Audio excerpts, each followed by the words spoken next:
भाजपा की सरकार बनी, पहले से चल रही थी 5 सालों से, 10 साल से केंद्र में भाजपा की सरकार चल रही है।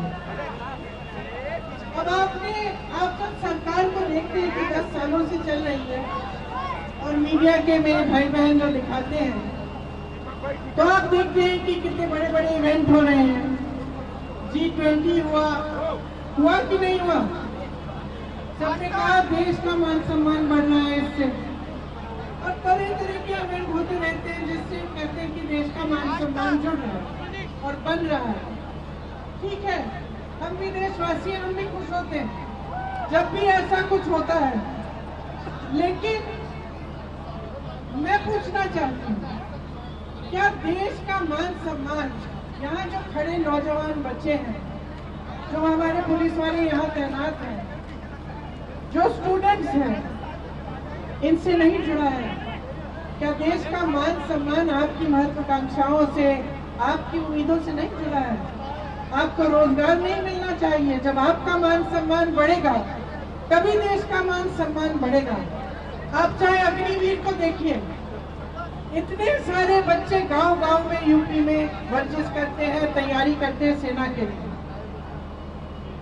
जब एक जमाने में एक ऐसी सरकार थी जो आपकी महत्वाकांक्षाओं को, आपकी आशाओं को, आपकी उम्मीदों को आगे बढ़ाती थी, तब आपको सेना के जरिए रोजगार मिलता था।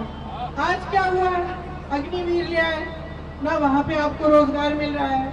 जहां PSUs में रोजगार मिलता था, वहां आप देखिए बड़े बड़े PSO बेच चुके हैं, अडानी जी को दे चुके हैं।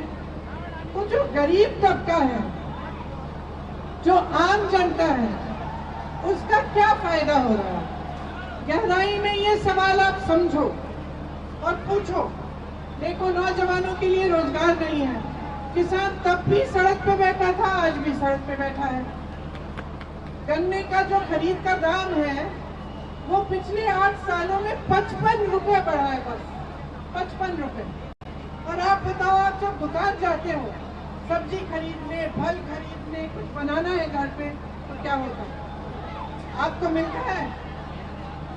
दाम कितने महंगे हो गए हैं, चाहे सरसों का तेल हो, चाहे गैस हो, चाहे सब्जी, टमाटर, आलू, कुछ भी हो। लेकिन जब आपकी बारी आती है तो आपका फायदा नहीं होता। चुनाव आने लगता है तो आपके लिए कह देते हैं लोग, एक बोरा राशन ले लो। तो जब तक आप गहराई में ये बात समझेंगे नहीं कि सरकार का कर्तव्य आपके लिए काम करने का कर्तव्य है, आपको रोजगार दिलवाने का, आपको मजबूत बनाने का, आपको शिक्षा के मौके दिलवाने का, जब तक आप इस बात को समझेंगे नहीं, तब तक बदलाव नहीं आने वाला।